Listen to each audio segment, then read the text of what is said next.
Hey guys, thanks for tuning in to another video on ForgottenWeapons.com. I'm Ian McCollum, and I am here today at the IRCGN, that is the Central Ballistics Lab of the French Gendarmerie Nationale, taking a look at some of their particularly interesting small arms. And today we have an original military production AS Val. This is, well, the AS Val and the VSS are essentially the same, two different variations on the same firearm, and they are the first Russian rifle native to 9x39mm. So we should start with a brief aside on 9x39. This is essentially 7.62x39 necked up to a 9mm projectile, specifically to be a subsonic and, to a lesser extent, armor-piercing cartridge. The Russian military has been using subsonic ammunition since before World War II. They actually had a significant number of Brommet silencers for most Nagant rifles in World War II. They used a subsonic loading of 7.62x39 during World War II and in the years just shortly thereafter. When they adopted the AK-47, the AKM, they developed a silencer for it. It was the PBS-1, which I also have a video on if you're interested. I'll link to that down in the description text. But this was an AK silencer that was again paired with a subsonic loading of 7.62x39 ammunition, and it worked okay. It wasn't great, but it worked well enough for what the Russians needed. And by the way, subsonic ammunition is relevant to a suppressed firearm because if the bullet is traveling beyond the speed of sound, it creates a supersonic crack that cannot be prevented by the silencer, and it's quite loud. If you want a really actually quiet firearm, it has to be both suppressed effectively at the muzzle and also subsonic, below the speed of sound. So fast forward to the 1970s, the Soviet Union adopts the AK-74 in its 5.45mm small bore cartridge, and they developed a suppressor, the PBS-4, to go along with the AK-74. And what they found, not surprisingly, is that the 5.45x39mm cartridge, when loaded down to subsonic velocities, is kind of terrible. It's a very small bullet. It's like subsonic 5.56. It just was not very effective. Subsonic 7.62x39 could be because they could use a reasonably heavy bullet in a 30 caliber bore. 5.45 was just bad.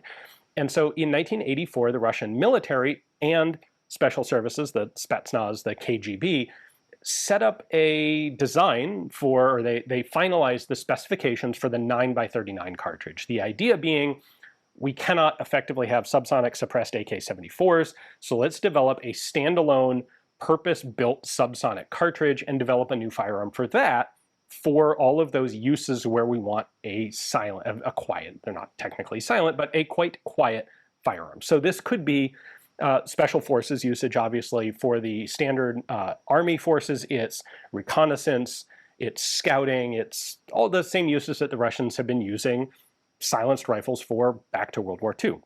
So in 1984, the 9x39mm cartridge is developed. There are then a couple years of development of firearms, specifically at the Tsni-Tosmash, I'm butchering that, I apologize, small arms development facility in Russia. And in 1987 and 88, this system is adopted. And it's adopted in two different configurations. The first one is the VSS. Project name on that was the Vintorez. That is a wooden stock, fixed stock. Essentially, it's intended as a precision sniper's rifle, albeit a relatively close range one because of the subsonic ammunition that it uses. They developed the SP5 cartridge for it. It's a precision 9x39 cartridge. That is then followed in 1988 by the AS Val, which is this guy. AS, by the way, is Avtomat. I don't know the Russian translation. It's Special Avtomat. So special automatic rifle as opposed to the standard Avtomat of the AK family. And this one is developed with a folding, skeletonized stock and an armor-piercing cartridge, the SP6 cartridge. So the two rounds are both 9x39. They're both interchangeable in the two different weapons, but in theory, at least, the VSS is optimized for accuracy. The AS Val is optimized for being capable of full auto fire and optimized for a heavier volume of fire. Now, exactly what that means, I've never really been able to determine. Optimized. They appear to have the same rifling twist. It seems like it's basically the same gun. If there is actually a difference in the guns First off, I'd love to hear it. Let me know down in the comments if you're aware of it, but I haven't been able to figure out exactly what it is. It's really easy to take a look at the AS Val and assume that it's just a Kalashnikov variant. It's got the same safety and the same dust cover and the same sort of look to it. However, it is mechanically and internally completely different. So this is a system that was developed at Klimovsk by a team led by Pyotr Serdukov. As worth pointing out, he was really quite the experienced designer. He started working at Klimovsk in 1969. He had something like 14 different designs to his credit, although this is definitely the most well-known and the most successful of them. But like this wasn't an amateur design, and it's also not a Kalashnikov. So first off, the magazine is a unique 9x39mm magazine. You can't really effectively adapt 7.62x39 magazines to 9x39 because of the differences in the front end of the cartridge. So these rifles were made with 10 and 20 round magazines. I believe they also added a 30 round magazine with the later modernized AS Val. If I ever get one of those, I will definitely cover it for you guys, but that's the standard 20 round magazine. It locks in just like an AK mag, but isn't interchangeable with them. The whole gun weighs in at just about 2.5 kilos empty, or about 5.5 pounds. It's a very light, very handy rifle, in large part because a lot of this suppressor is just open space. The barrel underneath here is only about 8 inches long, 200 millimeters. We'll pull it all apart in just a moment. You have a telescope, or a side-folding skeletonized stock, and it actually locks in place on this, which is the optics rail. So these can be used with pretty much any of the optics that will fit on an AK side rail. This setup looks quite a bit different, but it actually attaches to the same optics. So you could use something like a red dot, or you could use something like a PSO, magnified optic. It's going to go on there and lock in place. In order to fold the stock, you push in on this lever. That allows it to collapse in. And then interestingly, it is this latch right here that actually holds it in the folded position, and it locks into that scope mounting rail. So you can't fold the stock if you have an optic mounted to it. So the Soviet designation given to this when it was introduced, or when it was adopted, was 6P29, but that's not actually marked anywhere on the gun. In fact, there are basically no external markings aside from the serial number, which is there under that tape. Really, actually, the only marking we have on the outside is for the full auto selector. So there's a single dot here and 3 dots on this side, and we have this side-to-side little lever in the back of the trigger guard, and that's the selector switch. So this side is full, that side with the single dot is semi-auto. You then have this control, which looks very much like an AK dust cover. That is, as on the AK, a selector or a safety lever. So this is fire, which allows the bolt to cycle, and that is safe, which very simply does not allow the bolt to cycle all the way, and also locks the trigger. We are used to seeing a rear sight like this marked out to 1,000 meters, but because this is a subsonic cartridge, the rear sight is quite a bit different. So this goes out to 42, which would be 420 meters, and it does so in increments of, as you can see there, 20 or 30 meters at a time, because the trajectory of a subsonic projectile like this, 9x39 is, if I remember correctly, 247 grains, traveling at about 950 or 1,000 feet per second. That's going to drop very quickly at range. So your maximum range here on the sight is 420 meters. The practical effective range of this rifle is actually 200 to 300 meters. And just to show you the front sight there, we have a pretty basic round post. Despite me saying that this is not mechanically like an AK, it does actually kind of disassemble like an AK. So this is the recoil, the end of the recoil spring guide. We're going to push down this little tab, and then I can push it in and lift the top cover off, which is actually very much like an AK, stamped sheet metal top cover there. We then have a 2-part set of springs in here. So this is the recoil spring for the bolt. This is the spring for the striker, because this is striker fired, not hammer fired. So if I pull this, I can relax that spring, For disassembly, we're going to pull out the main recoil spring, which has this little rubberized polymer pad on the back just to absorb that last bit of impact from the bolt. I am then going to lift this spring out. There we go, that's the striker spring. Then we're going to pull back the striker itself, which comes all the way back and lifts up. Notice that this runs on the two side rails of the receiver, but they are not parallel. The left side is higher than the right side. So those two little notches are what keep the striker in place. When this flies forward, it's going to hit the firing pin at the front of the bolt and fire the rifle. With that out, we can pull the bolt back and lift it out. The fire control group for this is very simple compared to an AK because it's just a striker. So this is in semi-automatic mode right now. You can see this sear drops and that one rises when I pull the trigger. What's happening here is this is releasing the bolt and then this is catching the bolt. So this is semi-automatic mode because that top sear is going to catch the bolt after every shot and only release it when I release the trigger. Now, if I switch this over, that top sear now remains down. And so all that happens when I pull the trigger is it lowers this bottom sear, which is going to allow the rifle to simply fire until it's out of ammunition. So if we look at the bolt and bolt carrier here, this is actually kind of AK-like. It does use a long stroke gas piston, which is this guy. The gas block on this rifle is located like right in here. It's a very short piston.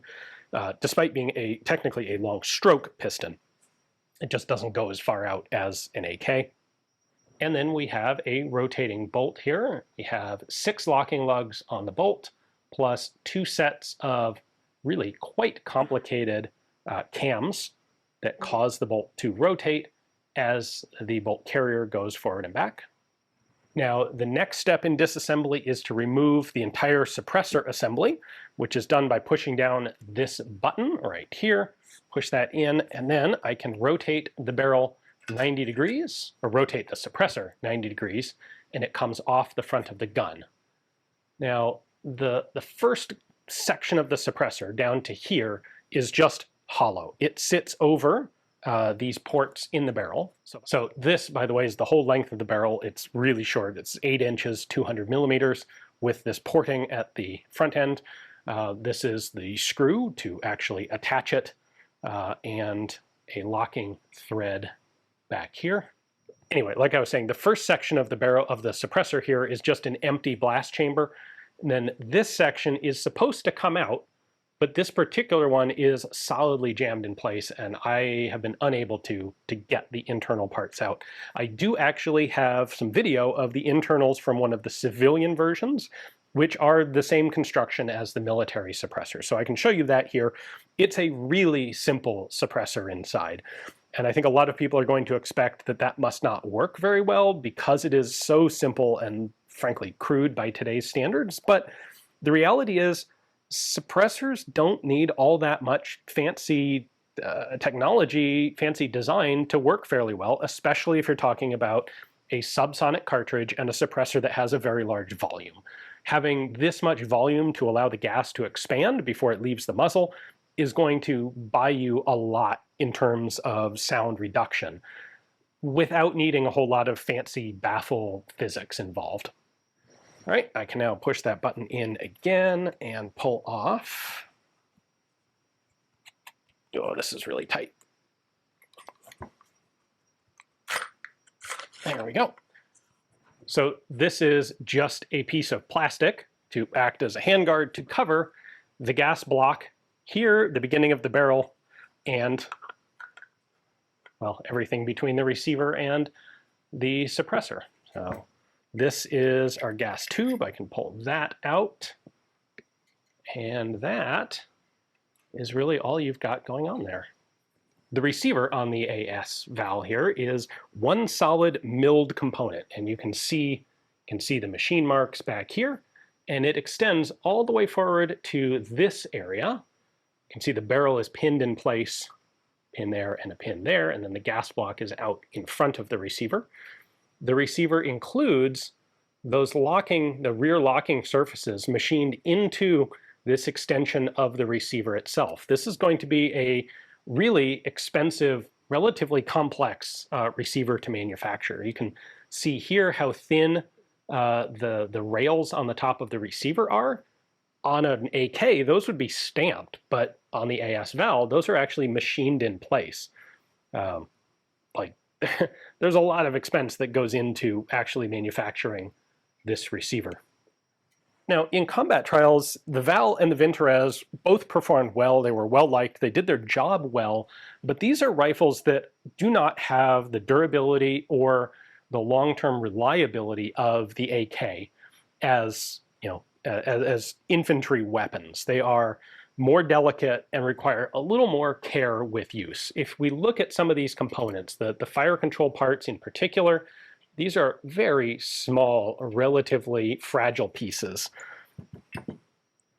The tabs here on the striker, some of these finer elements on the bolt.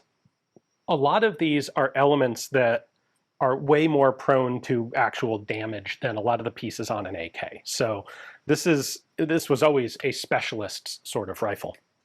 So there's the whole thing. There is an AS Val, an actual Russian military select fire AS Val, fully field stripped for you. So the AS Val and the VSS both have been used in basically every Russian military operation since they were developed in the late 1980s. They were definitely used extensively in Chechnya. We see them being used today in Ukraine. They were, of course, used in Georgia.